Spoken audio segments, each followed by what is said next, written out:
इसके बाद जो हमारा नेक्स्ट टॉपिक है वो है क्लास का टॉपिक। ठीक है, पहले यहाँ तो हम पहले डिफाइन कर देते हैं कि आज हम इस टॉपिक में क्या क्या देखने वाले हैं। पहले हम देखेंगे कि ऊप क्या है, हमारे पास ऊप का कॉन्सेप्ट देखेंगे। देन उसके बाद देखेंगे हमारे पास क्लास क्या होती है, हम क्लास को कैसे डिफाइन कर सकते हैं।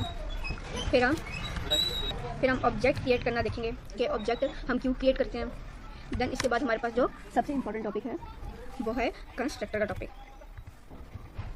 ठीक है, हम इसमें 3 टाइप से कंस्ट्रक्टर भी देखेंगे।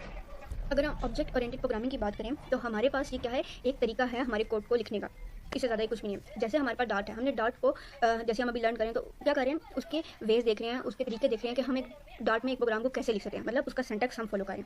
तो वो भी क्या है, डार्ट की तरह एक हमारे पास लैंग्वेज है जिसको हम सीखने से पहले उसके रूल्स फॉलो करते हैं, उसको उसके जो जितनी भी सिंटैक्स होता है उनको उसके रूल्स सारे सिंटैक्स और रूल को फॉलो करते हुए ऊप में एक प्रोजेक्ट बनाते हैं या प्रोग्राम लिखते हैं। तो अगर हम ऊप को देखें तो ऊप हम इसलिए लर्न करते हैं, लर्न करना बेसिक मकसद ही होता है हमारा, हम इसका यूज़ देखते हैं कि ऊप को अगर हम यूज़ करें तो उसका क्या फ़ायदा है। तो अगर हम ऊप को यूज़ करना चाहते हैं अपने प्रोग्राम में तो उसका सबसे बड़ा फ़ायदा यह है कि हम अपने प्रोग्राम को रीयूजेबल बना सकते हैं। ठीक है, मतलब कि हम उस कंपोनेंट्स को जब भी हमारी नीड होगी हम उसे बार बार यूज़ कर सकते हैं। ठीक है, सबसे बड़ा ऊप का तो हमारे पास एक ये फ़ायदा है। और अगर हम दूसरा फ़ायदा देखें इसका तो कि हम इस पर अपने यूज़र्स को या अपने प्रोग्राम वालों को मतलब बाउंड कर सकती हूँ कि ये चीज़ यूज़ करनी है और ये चीज़ यूज़ नहीं करनी। अब क्या होता है, जैसे अगर मैं एक वेरिएबल बनाऊँ, ठीक है, अब वेरिएबल होगा तो हम यहाँ पर एक वेरिएबल बनाते हैं तो वो सब जगह पे यूज़ किया जा सकता है। फॉर एग्जांपल अगर मैं यहाँ पर एक वेरिएबल बनाऊँ वार में age=20, अब ये जो मेरा वेरिएबल है जब भी किसी भी जगह इसको कोई भी यूज़ करना चाहेगा तो वो इसे यूज़ कर सकता है। ठीक है, अब हर कोई क्यों इसे यूज़ करे, मेन चीज़ तो ये है, हमारी चीज़ हर कोई क्यों इसे यूज़ करे। तो अब हम इन चीज़ों को बाउंड करने के लिए हम ये काम करते हैं कि हम यहाँ पर ऊब का यूज़ करते हैं। ठीक है, ऑब्जेक्ट ओरिएंटेड प्रोग्रामिंग लैंग्वेज का यूज़ करते हैं कि हम सबको बाउंड कर दें कि कोई हमारी चीज़ों को यूज़ ना कर सके, मतलब उस पर एक्सेस ही ना कर सके। तो हम सिर्फ रिस्ट्रिक्शन लगाने के लिए भी ऊब का यूज़ कर सकते हैं। अगर हम इसको एक एग्जांपल से लें तो हम लोग एक होटल में जाते हैं, ठीक है, वहाँ पे चेक इन करते हैं। वहाँ पे क्या होता है, हमें एक स्पेसिफिक रूम की दे दी जाती है। अब वो रूम क्या होता है, वो सिर्फ एक रूम जो होता है वो हमारा रूम होता है। बाकी अगर 1000 रूम है वहाँ पे या जितने भी रूम है उन चीज़ों का एक्सेस हमें नहीं होता है। ठीक है, जो जिसका रूम होगा वो उसी में सिर्फ जा सकता है। वो जो की उन्होंने हमें दी या उन्होंने हमें कार्ड दिया, उससे क्या किया, उन्होंने हमें रिस्ट्रिक्ट कर दिया कि हम अपने रूम के अलावा किसी और रूम में नहीं जा सकते। तो हम ऊप का यूज़ करते हुए ऐसा काम भी कर सकते हैं। तो अगर हम इस एग्जांपल को रिलेट करें अपने डार्ट से तो डार्ट में भी यही होता है कि हम अपने वेरिएबल्स को और फंक्शन को रिस्ट्रिक्ट कर देते हैं कि कोई भी आउटसाइडर इसको यूज़ ना करें। तो इसके बाद हमने ऊप को देख लिया और इसके जो आगे कॉन्सेप्ट है वो हम आगे देखते रहेंगे। तो सबसे इसका जो पहला जो है टॉपिक है ऊप का जो वो है क्लास हमारे पास। अब मैं क्लास क्या होती है, हमारे पास क्लास क्या होती है, एक ब्लूप्रिंट है हमारे पास। अब हम इसको इजी मीनिंग में देखने की कोशिश करते हैं कि अब देखें हमारे एक प्रोग्राम है जिसके अंदर मैंने अपने एम्प्लॉय का डेटा भी रखना है, मैंने अपनी टीचर्स का डेटा भी रखना है, मैंने स्टूडेंट का डेटा भी रखना है और मैंने एचआर का डेटा भी रखना है, मतलब जितनी भी चीज़ें हैं मैंने उन चीज़ों का डेटा रखना है। ठीक है, अब हर चीज़ में मेरे पास अलग वेरिएबल्स बनेंगे, अलग फंक्शंस बनेंगे, अलग मैं उनको कॉल कराऊंगी। तो ये क्या हो जाएगी, मेरा प्रोजेक्ट जो है वो कम्प्लेक्स बनता जाएगा। अगर मुझे टीचर्स की जरूरत पड़ेगी, टीचर का फंक्शन यूज़ करने की जरूरत पड़ेगी तो मुझे क्या करना पड़ेगा, थ्रू आउट द प्रोग्राम उसे देखना पड़ेगा कि यार टीचर का डेटा मैंने कहाँ रखा हुआ है। ठीक है, अगर मुझे स्टूडेंट की जरूरत पड़ी है तो मुझे थ्रू आउट द प्रोग्राम देखना पड़ेगा यार स्टूडेंट में मैंने क्या रखा हुआ है, क्योंकि हम इतनी ज़्यादा चीज़ें तो याद नहीं रख सकते क्योंकि प्रोग्राम तो बहुत लंबे होते हैं, कितनी ज़्यादा लाइन्स के होते हैं। तो हम क्या करते हैं, इन चीज़ से बचने के लिए हमारे पास डार्ट ने हमें क्लास का कॉन्सेप्ट दे दिया है कि आप क्या करें कि एक क्लास बनाएं और उसमें अपनी स्टूडेंट का डेटा डालें, दूसरी क्लास बनाएं, दूसरे में टीचर का डेटा डालें। इससे क्या होता है कि हम जो नेम होते हैं, ठीक है, जैसे स्टूडेंट का नेम है या क्लास का नेम है, उसे हमें टीचर का नेम है तो उससे हमें पता चल जाता है इसमें ये चीज़ें पड़ी हैं, इसमें मेरे स्टूडेंट का डेटा पड़ा है, इस क्लास में मेरे पास टीचर का डेटा पड़ा है। तो हम क्या करते हैं, हम अपना टाइम सेव कर सकते हैं। टाइम सेव करने के साथ साथ हम कम्प्लेक्सिटी से भी बच सकते हैं। ठीक है, तो क्लास क्या यूज़ होती है, तब हम यूज़ करते हैं जब हमें कम्प्लेक्सिटी से बचना हो और जब हमारे पास बहुत मल्टीपल टाइप का डेटा आ जाए तो उसको मतलब अपना प्रोग्राम लेंथी तो होगा, ऑब्वियसली बात है लेंथी तो होगा, बट क्या होगा इससे हम कम्प्लेक्सिटी से बच जाएंगे, हम अपना डेटा इजीली ढूंढ सकते हैं। तो अगर हम क्लास की बात करें तो क्लास हम क्या करते हैं, क्लास हम डिफाइन करने के लिए हम डिफाइन करते हैं आउटसाइड द मेन फंक्शन। ठीक है, अब क्लास को डिफाइन करने के लिए हमारे पास जो पहला होगा कीवर्ड यूज़ होगा वो क्लास का कीवर्ड यूज़ होगा। तो सबसे फर्स्ट हम क्लास का कीवर्ड यूज़ करेंगे क्लास को डिफाइन करने के लिए, फिर हम अपनी क्लास का नेम देंगे। जैसे कि अगर मैं एक स्टूडेंट का डेटा रखना चाहती हूँ, स्टूडेंट के अंदर वेरिएबल बनाना चाहती हूँ, तो मैं क्या करूँगी, अगर मैंने स्टूडेंट का डेटा रखना है तो मैं उसके लिए स्टूडेंट के नाम से क्लास बनाऊँगी। ठीक है, तो यहाँ पे अब हम क्या करेंगे, अपनी क्लास की बॉडी बनाएंगे, बस ये। अब हमारे पास एक क्लास को हम ऐसे डिफाइन कर सकते हैं। क्या करेंगे, क्लास को डिफाइन करने के लिए पहले एक क्लास का कीवर्ड यूज़ करेंगे, क्लास के कीवर्ड के साथ हमने जिस तरह का डेटा रखना होगा। ठीक है, अगर हमने एक एम्प्लॉय का डेटा रखना है, अगर हमने एक कार का डेटा रखना है, अगर हमने एक बाइक का डेटा रखना है। अब ये तो नहीं होगा कि क्लास एक बाइक के अंदर हम कार का डेटा रखेंगे या कार वाली जगह के अंदर एक घर का डेटा रखेंगे। ठीक है, या एक स्टूडेंट की क्लास बनाएंगे जिसके अंदर हम एचआर का डेटा रखेंगे, ऐसा तो नहीं होगा ना। तो उसके लिए हमने जिस टाइप का डेटा रखना है उसी नेम से हम क्लास को डिफाइन करेंगे, ताकि हमें इजीली हम इसको देख सकेंगे कौन सी क्लास के अंदर हमारा किस टाइप का डेटा पड़ा हुआ है। इस तरह क्या होगा, हमारा टाइम सेव हो जाएगा। तो अब मैंने जब स्टूडेंट का डेटा रखना था तो मैंने स्टूडेंट की क्लास बनाई। अब ये जो हमारे पास करली ब्रैकेट्स हैं, ये करली ब्रैकेट हमारे पास जहाँ भी यूज़ होंगी वो हमें ये कहती हैं कि ये इसकी बॉडी है। क्या है, हमारे अगर फंक्शन के साथ यूज़ होती हैं तो ये क्या है, उस फंक्शन की बॉडी को बॉडी की तरफ इशारा करती हैं कि ये फंक्शन की बॉडी है। अगर क्लास के साथ करली ब्रैकेट यूज़ हो रही है तो ये हमें बता रही है ये इसकी बॉडी है। अब इस बॉडी के अंदर हम क्या क्या डेटा रख सकते हैं, हम ये बाद में देखेंगे। पहले हम देख लेते हैं कि हम कैसे डिफाइन कर सकते हैं क्लास। इसी तरह अगर मैं एक और क्लास यहाँ पे लूँ कि हमने कार्स का डेटा रखना है, तो मैंने कार्स की क्लास बनाई और इसकी बॉडी दे दी। यहाँ पे क्या होगा, इस बॉडी के अंदर क्या होगा, यहाँ पे मेरे पास कार्स का सारा डेटा आएगा। अब डेटा किस टाइप का होगा हम वो आगे चल के देखेंगे। तो अब समझ आ गया कि हम क्लास को कैसे डिफाइन कर सकते हैं। क्या करेंगे, क्लास का कीवर्ड यूज़ करेंगे और साथ में क्लास का नेम देके और उसकी बॉडी को दे देंगे। बॉडी मतलब करली ब्रैकेट्स, उसका स्कोप कि इस क्लास का स्कोप कहाँ से कहाँ तक है। अब इस अगर मैं स्टूडेंट का डेटा रखना है तो मैं इसकी बॉडी के अंदर रखूँगी, ना कि आउटसाइड द स्कोप चली जाऊँगी, आउटसाइड द बॉडी की चली जाऊँगी। ठीक है, अब हमने डिफाइन भी देख लिया कैसे कर सकते हैं। अब हम ये देखते हैं कि हमारे क्लास के अंदर क्या क्या चीज़ें हो सकती हैं। अब एक क्लास के अंदर हम वेरिएबल्स भी बना सकते हैं, एक क्लास के अंदर हम फंक्शंस भी डिफाइन कर सकते हैं और एक क्लास के अंदर हम कंस्ट्रक्टर भी बना सकते हैं। कंस्ट्रक्टर हमारा लास्ट टॉपिक है, हम उसको लास्ट में देखेंगे। फर्स्ट हम ये देख लेते हैं कि हम इसके अंदर वेरिएबल्स कैसे बना सकते हैं। हमने वेरिएबल के जो टॉपिक हमने स्टार्ट में देखा था, अगर हमने एक अब स्टूडेंट का क्या डेटा हो सकता है हमारे पास, स्ट्रिंग में उसका नेम होगा मेरे पास, स्ट्रिंग में क्या होगा, उसका नेम होगा मेरे पास, स्टूडेंट का नेम हो सकता है दिया।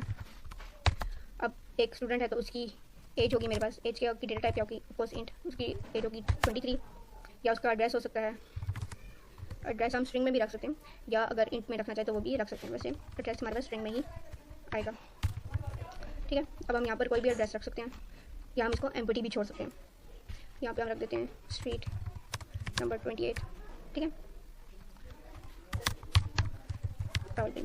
उसके बाद जितनी भी हमारे पास स्टूडेंट की नीड होती है उसके सब्जेक्ट्स रख सकते हैं। मतलब सब्जेक्ट के लिए हम लिस्ट बना सकते हैं। ठीक है, जो भी चीज़ रखना चाहें हम यहाँ पर रख सकते हैं। ये तो हमने देख लिया कि क्लास के अंदर क्या हो सकते हैं, एक वेरिएबल्स हो सकते हैं, हम जितने चाहे वेरिएबल को डिक्लेयर कर सकते हैं। अब इसके बाद हमारे पास एक क्लास के अंदर हमारे फंक्शंस भी हो सकते हैं। अब फंक्शन में क्या कहते हैं, हमने रीयूजेबल कोड होता है हमारे पास फंक्शन का। ठीक है, अब फंक्शन में हम अगर क्लास में फंक्शन की बात करें तो वो क्या कहेगा हमें कि हम कोई ना कोई फंक्शनैलिटी परफॉर्म कर रहा होगा हमारे पास। जैसे अगर मैं इन सबको नल कर दूँ, ठीक है, यहाँ पे हम इसको नल छोड़ देते हैं, यहाँ पे हम इसे 0 कर देते हैं और इसको भी हम यहाँ पर नल कर देते हैं। ठीक है, तो अब मैं एक फंक्शन बनाती हूँ जहाँ पे हम क्या करते हैं, अपने इन वेरिएबल्स को डेटा पास करते हैं। ठीक है, उसके लिए हमें क्या करना पड़ेगा, एक फंक्शन बना लेती हूँ मैं पास डेटा के नाम से। ठीक है, डेटा का नाम, क्योंकि एक फंक्शन है तो इस फंक्शन के साथ यहाँ पे इसकी 2 ब्रैकेट्स आएंगी और यहाँ पे उसकी करली ब्रैकेट्स मतलब बॉडी आ गई, यहाँ पे इसका स्कोप आ जाता है। अब मैं क्या करती हूँ यहाँ पर कि ये जो नेम है मेरे पास, ठीक है, नेम को मैं क्या करती हूँ, नेम को कोई वैल्यू दे देती हूँ। जस्ट लाइक यहाँ पे मैं क्या करती हूँ, आगे दे देती हूँ। ठीक है, एज में मैं 23 पास कर देती हूँ और जो मेरे पास एड्रेस है ये क्या है मेरे पास स्ट्रिंग में, तो ये डबल कोट्स में आएगा, तो स्ट्रीट 28 पास कर देती हूँ। तो मैंने क्या किया, मैंने यहाँ पर अपना डेटा पास कर दिया। ठीक है, और यहाँ पर मैं एक और फंक्शन बनाती हूँ। उस फंक्शन में क्या होगा हमारे पास कि हम एज अ पैरामीटर डेटा पास करेंगे। ठीक है, एज अ पैरामीटर रख के एक फंक्शन को डेटा पास करेंगे। तो क्या करती हूँ मैं यहाँ पर वाइड में नहीं, यहाँ पर मैं इसका नाम रखती हूँ पैरामीटर, पैरा रख देते हैं यहाँ पर। ठीक है, इसका स्कोप आ गया मेरे पास। अब पैरामीटर में हम क्या करते हैं, डेटा पास करते हैं। उसके लिए हमारे पास string and name comma int age comma string में ये मेरे पास क्या है, एड्रेस। अब देखिए यहाँ पर जो मैंने नेम लिया तो मैंने यहाँ पर ई नहीं डाला, यहाँ पे एज ली तो मैंने ई नहीं डाला, यहाँ पर एड्रेस लिया तो मैंने यहाँ पर इसका पूरा एड्रेस लिख दिया। अब हम क्या करते हैं, जो हम पैरामीटर पास कर रहे होते हैं, जो हमने अपने डेटा मेंबर बनाए थे, मतलब अपने वेरिएबल बनाए होते हैं क्लास के अंदर, और जो हम पैरामीटर पास करते हैं उनके नेम हमारे पास चेंज होने चाहिए। ठीक है, अगर मैं ये रख देती हूँ, सेम नेम रख देती हूँ, तो हमारे जो फंक्शन है उसको पता ही नहीं चलेगा कि ये चीज़ हमारे पास मेन फंक्शन से आ रही है, ये वेरिएबल हमारे पास मेन फंक्शन से पास हो रही है, या ये वेरिएबल हमारे क्लास के हैं। तो इनका डिफरेंस रखने के लिए कि हमारा कंपाइलर जो है इसे इजीली समझ सके, अंडरस्टैंड कर सके कि कौन सी चीज़ किसकी है, मतलब ये जो हमारे वेरिएबल्स हैं ये कहाँ के हैं। ठीक है, कहाँ के हैं मतलब कहाँ के वेरिएबल्स हैं, और ये जो है हमारे पास ये जो पैरामीटर हम पास करें ये कहाँ से आ रहे हैं। तो इन चीज़ों का डिफरेंस रखने के लिए हम क्या करते हैं, हम इसका नेम चेंज करते हैं। ठीक है ना, अब मैं क्या करती हूँ, मैंने क्या करना है, यहाँ पर मैंने क्या दिया है, नेम दिया, बट अब यहाँ पे मेरे पास यहाँ पर ये नल पड़े हुए हैं, तो मैं क्या करती हूँ, नेम को इक्वल कर देती हूँ कहाँ से, नम के। अब यहाँ से जो मेरे पास वैल्यू आ रही होगी यहाँ से, ठीक है, वो यहाँ आएगी और वो किसको पास हो जाएगी, इस नेम में पास हो जाएगी, मतलब इस नेम को मिल जाएगी। ये जो एज है इसमें क्या रख देती हूँ, एज को रख देती हूँ, और ये जो मेरे पास ADD है इसको मैं किसके इक्वल रख देती हूँ, एड्रेस के इक्वल रख देती हूँ। अब जो भी हमारे मेन फंक्शन से वैल्यू पास हो रही होंगी, हमारी जो ये वेरिएबल्स हैं इनको मिल जाएगी। ठीक है, हम एज अ पैरामीटर भी अपने जो फंक्शन है वो पैरामीटराइज फंक्शन भी बना सकते हैं। हमने क्या देखा कि हम वेरिएबल बना सकते हैं, ठीक है, उसके बाद हम सिंपल फंक्शन बना सकते हैं और पैरामीटराइज जो है ना फंक्शंस भी बना सकते हैं। जो भी जिस टाइप की हमारी नीड होगी हम वो अपना काम क्लास के अंदर रहते हुए कर सकते हैं, ठीक है। अब एक और चीज़ यहाँ पे हम देखते हैं कि अब हमने क्लास तो बना लिया है। अगर मैं इस क्लास को कॉल कराना चाहूँ, मतलब इस नेम को यूज़ करना चाहती हूँ प्रिंट कराने के लिए कंसोल पे, तो मैं क्या करूँगी, मैं इस नेम को अगर यूज़ करना चाहूँ प्रिंट के लिए तो मैं इसे यूज़ नहीं कर सकती,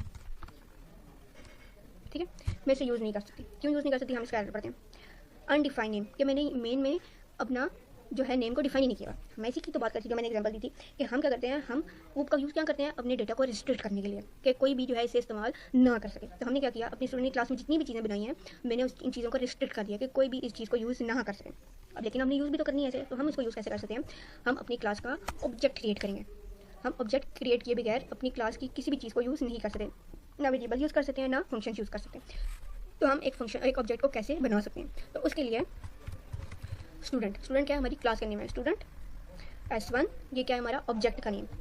हम ऑब्जेक्ट किसका बना रहे हैं, स्टूडेंट की क्लास का ऑब्जेक्ट बना रहे हैं। तो हम क्या रखेंगे, हम यहाँ पे कोई डेटा टाइप नहीं लेंगे, यहाँ पे हम क्या रखेंगे, स्टूडेंट का नेम यूज़ करते हुए, क्योंकि जो हमारी क्लास का नेम है हम पहले हमारे पास वो आएगा, फिर यहाँ पे ऑब्जेक्ट का नेम आएगा और फिर यहाँ पे आ जाएगा मेरे पास स्टूडेंट का नेम और साथ यहाँ पे ब्रैकेट्स। ये हमारा एक ऑब्जेक्ट, हमारी स्टूडेंट क्लास का ऑब्जेक्ट क्रिएट हो गया है। अब अगर मैं चाहूँ तो मैं अपने इस नेम को, इस एज को, एड्रेस को पास डेटा फंक्शन को और पैरामीटर फंक्शन को यूज़ कर सकती हूँ। कैसे यूज़ कर सकती हूँ, S1 के थ्रू। ऑब्जेक्ट मैंने क्या बनाया है, S1 मेरा ऑब्जेक्ट बनाया है मैंने। यहाँ पे हम कोई भी नाम यूज़ कर सकते हैं, ठीक है। मैंने अपनी आसानी के लिए S1 दिया कि स्टूडेंट 1 है मेरे पास, ठीक है। तो अब मैं क्या कर सकती हूँ, S1 डॉट के साथ यूज़ करते हुए, अब देखिए यहाँ पे मुझे आ गया, ऐड यूज़ करना है, एज यूज़ करनी है, नेम यूज़ करना है, पैरामीटर का फंक्शन यूज़ करना है या पास डेटा का फंक्शन यूज़ करना है। तो मैं कहती हूँ मैंने यूज़ करना है सबसे पहले नेम, ठीक है, ठीक है। तो यहाँ पे हम क्या करते हैं, इस नेम को प्रिंट करवा कर देते हैं। अब यहाँ पे इसे प्रिंट करेंगे क्योंकि हम यूज़ तो करें लेकिन प्रिंट नहीं करेंगे तो कंसोल पे हमारे पास क्या चीज़ शो होगी। अगर मैं अब इसे रन करूँ तो मेरे पास कुछ भी प्रिंट नहीं हो गया है। क्यों, कि क्या हो जाए, हमारा सारा हमने ठीक लिखा है। वजह यह है कि हमने इस नेम में कुछ भी पास नहीं किया हुआ, ठीक है। हमने इस नेम में क्या किया है, कुछ भी पास नहीं किया हुआ, तब हमारी कंसोल पे कुछ भी प्रिंट होकर नहीं आया। अगर मैं इसको एक वैल्यू साइन कर दूँ, एक वैल्यू पास कर दूँ, अगर अब मैं इसे प्रिंट कराऊँ तो क्या आया, मेरे पास उम्र प्रिंट होकर मेरे पास आ गया। इसी तरह ये एज है, अगर मैं एज को यूज़ करना चाहूँ प्रिंट करके S1 डॉट एज को यूज़ करना चाहूँ और अगर मैं अभी से प्रिंट कराऊँ तो क्या है, 0 पड़ा हुआ है, तो ऐसे मुझे क्या दिया, 0 प्रिंट करके दे दिया। अगर मैं एड्रेस को यूज़ करना चाहूँ तो ऐसे ही वैल्यू को पास करूँगी और मैं एड्रेस को भी यूज़ कर सकती हूँ। अब हम यहाँ पर एक और चीज़ देखते हैं कि अगर मैं चाहूँ इस S1 के थ्रू मैं अपने एड्रेस को कॉल करती हूँ, ठीक है, और इसमें क्या करती हूँ, यहाँ से एक वैल्यू को पास कर देती हूँ जो होती है स्ट्रीट 28, ठीक है। तो अब मैं इसे अगर प्रिंट कराऊँ किसको, इस ऐड को S1 डॉट ऐड करके, तो अब हम इसको अगेन रन करके देखते हैं। तो ठीक है, इस S1 डॉट एड्रेस में मैंने क्या रखा था, ये रखा था, ठीक है। तो हम यहाँ अपने मेन फंक्शन में रहते हुए भी अपने वेरिएबल को वैल्यू पास कर सकते हैं, ठीक है। अब हम यहाँ पर एक और चीज़ को देखते हैं। मैंने आपको कहा था जब हम पैरामीटराइज फंक्शन बना रहे थे कि हम क्या करते हैं, जो हमने क्लास के वेरिएबल्स रखे होते हैं और जो पैरामीटर में हमने अपने पैरामीटर पास किए होते हैं उनका नेम सेम नहीं होना चाहिए। क्यों, क्योंकि कॉन्फ्लिक्ट हो जाता है, कंपाइलर को कंपाइल करने में मुश्किल हो जाती है, उसको अंडरस्टैंड करने में मुश्किल हो जाती है कि ये जो है ये डेटा मेंबर्स किस चीज़ के। अब ये जो नेम है ये क्या है हमारे पास, ऑफकोर्स हमारी क्लास का डेटा मेंबर है। हम जो हमारी क्लास में चीज़ें यूज़ हो रही होती हैं वेरिएबल्स हैं या जैसे फंक्शन है तो हम उनको डेटा मेंबर्स कहते हैं, ठीक है, कि मतलब हमारी क्लास की चीज़ें हैं हमारे पास। और ये जो पैरामीटर थे नेम और एज या एड्रेस, ये था हमारे पास पैरामीटर पास हो रहे थे। तो इस कॉन्फ्लिक्ट से बचने के लिए हम क्या करते हैं, हम नेम को चेंज कर देते हैं। बट अगर हम नेम्ड पैरामीटर भी यूज़ करना चाहिए, नेम्ड पैरामीटर का मतलब है कि अगर मैं ये चाहूँ कि इसका नेम ही रहे, एज है एज ही रहे, एड्रेस जो है वो एड्रेस ही रहे, मतलब जो मेरे वेरिएबल का नाम है वही पैरामीटर का नाम भी रहे, तो इस कॉन्फ्लिक्ट से बचने के लिए हम क्या करते हैं, दिस कीवर्ड का यूज़ करते हैं। तो यहाँ देखिए हमारे पास ये क्या हो गया, हमारे पास यहाँ पे एरर आ गया। तो इस कॉन्फ्लिक्ट से बचने के लिए हम यहाँ पे क्या करते हैं, दिस कीवर्ड का यूज़ करते हैं। अब जिस वेरिएबल के साथ, ठीक है, जिस डेटा मेंबर के साथ हम दिस का कीवर्ड यूज़ करेंगे, वैसे अब यहाँ पहले यूज़ करते हैं, ठीक है। फिर मैं आपको बताती हूँ, दिस का कीवर्ड डॉट करके नेम, ठीक है, this dot name, this dot age and this dot address, ठीक है। अब यहाँ पे हमने नाम चेंज किए हैं तो ऑफकोर्स नाम भी चेंज करने पड़ेंगे, ठीक है।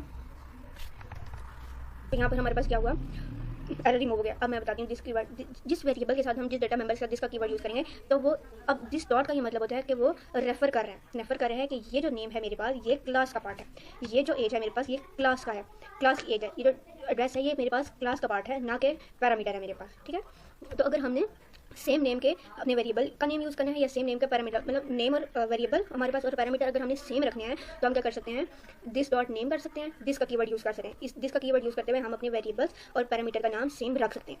क्यों? क्योंकि दिस कीवर्ड हमें क्या कहता है, दिस कीवर्ड में ये कहता है कि जिसके साथ भी आप नेम दिस का कीवर्ड यूज़ करेंगे, जिस भी वेरिएबल्स का वो रेफर करेगा कि ये क्लास की चीज़ है।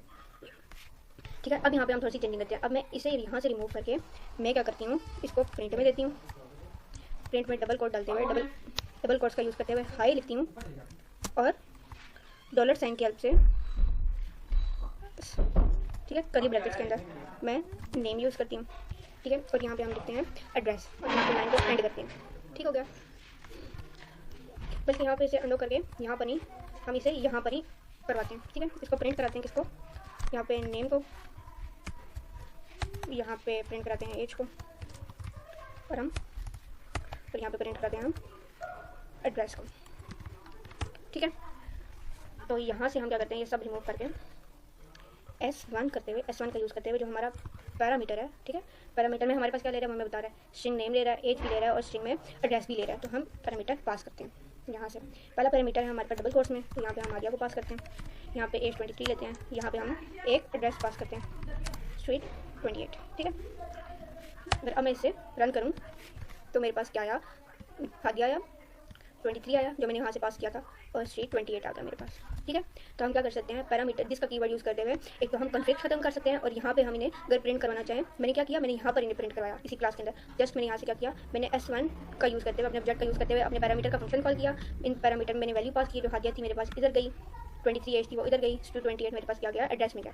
ठीक है, तो नेम में मेरे पास क्या गया, यहाँ पे हादिया, इस एज में 23, एड्रेस में क्या 28। तो ये वैल्यूज जो है इस हमारी वेरिएबल्स को पास हुई। जब मैंने इन वेरिएबल्स को प्रिंट कराया इस ऑब्जेक्ट के थ्रू, तो मेरे पास आउटपुट में ये आ गया। ठीक है, तो इसके बाद जो हमारा हमने देख लिया कि उप को देखा, क्लास को देखा कि क्लास कैसे डिफाइन कर सकते हैं, फिर हमने ऑब्जेक्ट बनाना देखा, एक क्लास के अंदर क्या क्या चीज़ें यूज़ हो सकती हैं, हमने वेरिएबल्स डिक्लेयर करना सीखे, ऑब्जेक्ट फंक्शन बनाना सीखे, फंक्शन को हम मेथड भी कहते हैं। इसके बाद हमने पैरामीटराइज फंक्शन भी बनाना सीखे, फिर हमने वैल्यू पास की और उन वैल्यूज़ को प्रिंट भी कराना सीखा। देन इसके बाद हमारा जो लास्ट है वो हमारे पास कंस्ट्रक्टर है। ठीक है, अब लास्ट है हमारे पास कंस्ट्रक्टर। अगर हम कंस्ट्रक्टर की बात करें तो कंस्ट्रक्टर हमारे पास सबसे पहले कॉल होता है जब भी हमारे पास क्लास का ऑब्जेक्ट क्रिएट होता है। और अगर हम डार्ट में बात करें तो डार्ट में हमारे पास 3 टाइप के कंस्ट्रक्टर हैं। ठीक है, फर्स्ट है हमारे पास डिफ़ॉल्ट कंस्ट्रक्टर, सेकंड वन है हमारे पास पैरामीटराइज्ड कंस्ट्रक्टर, थर्ड वन है हमारे पास नेम कंस्ट्रक्टर। हम एक एक करके इन कंस्ट्रक्टर को देखते हैं। ठीक है, कंस्ट्रक्टर क्या होता है, कंस्ट्रक्टर सबसे पहले हमारे पास कॉल होता है जब भी हमारे पास क्लास का ऑब्जेक्ट बनता है। ठीक है, एक एक करके हम इन सबको देखते हैं। फिलहाल मैं ये काम करती हूँ, मैं यहाँ पर सबको रिमूव कर देती हूँ। यहाँ पे मैं क्या करती हूँ, सबको रिमूव कर देती हूँ ताकि हम इसे इजीली अंडरस्टैंड कर सकें।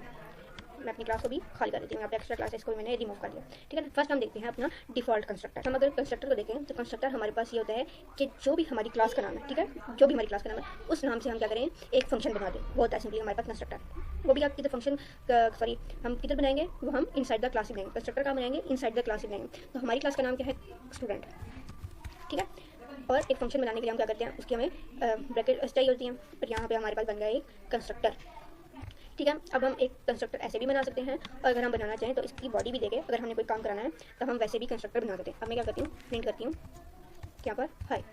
ठीक है, मैंने आपको क्या बोला है कि जब भी हम अपनी क्लास का ऑब्जेक्ट बनाते हैं, जब भी हमारी क्लास का ऑब्जेक्ट बनेगा तो उससे पहले हमारे पास कंस्ट्रक्टर कॉल होगा। अगर मैं अभी इसे रन करूँ तो मेरे पास क्या है, हाई प्रिंट हो गया है। देखिए मैंने यहाँ पे S1 लगा के स्टूडेंट को कॉल नहीं ना किया मैंने, लेकिन फिर भी मेरे पास हाई प्रिंट हो गया है। क्यों? क्योंकि मैंने जब यहाँ पर ऑब्जेक्ट क्रिएट किया है, इसका मतलब है मेरा कंस्ट्रक्टर ऑटोमेटिकली कॉल हो गया है।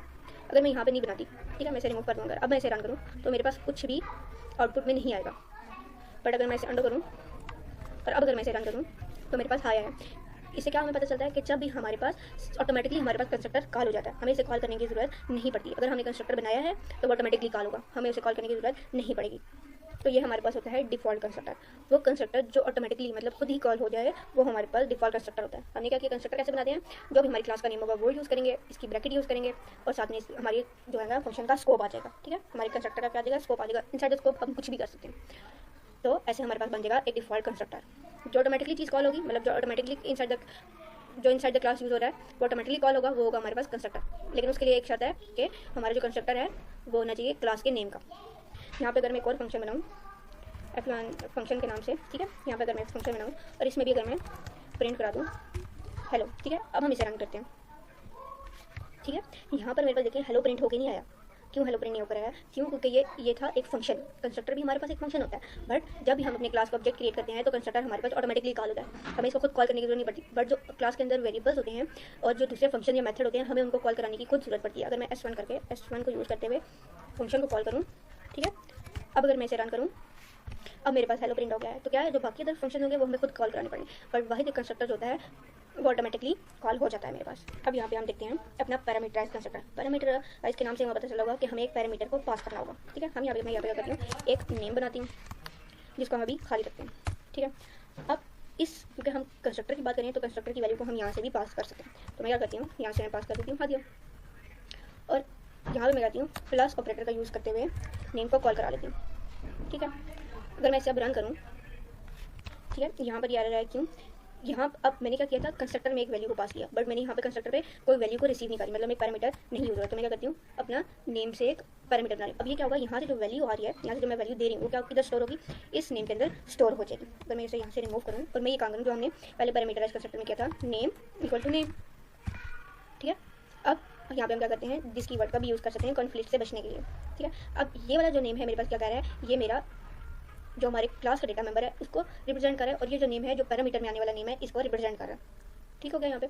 अब अगर मैं इसे रन करूँ तो यहाँ पे मेरे पास क्या आया, हेलो आ गया, ठीक है। मैं यहाँ से क्या कर सकती हूँ, एज अ पैरामीटर भी अपनी नेम भी कुछ भी चीज़ें पास कर सकती हूँ, ठीक है। अगर मैं यहाँ पे जाऊँ कॉमा लगा के, अगर मैं एज पास करना चाह रही हूँ और यहाँ पे कॉमा लगा के अगर हम एज दे दें, यहाँ पे मुझे कोई वेरिएबल बनाना पड़ेगा एज का, ठीक है। और एज ले लेते हैं यहाँ पे हम, जिसको हम 0 से इनिशियलाइज करा देते हैं। अब यहाँ पे वो क्या कह रहा है, हमें एज की भी ज़रूरत है। एज यहाँ दे दिया, हम दिस डॉट एज करके इक्वल टू एज रख देते हैं, और यहाँ पे हम प्रिंट करा देते हैं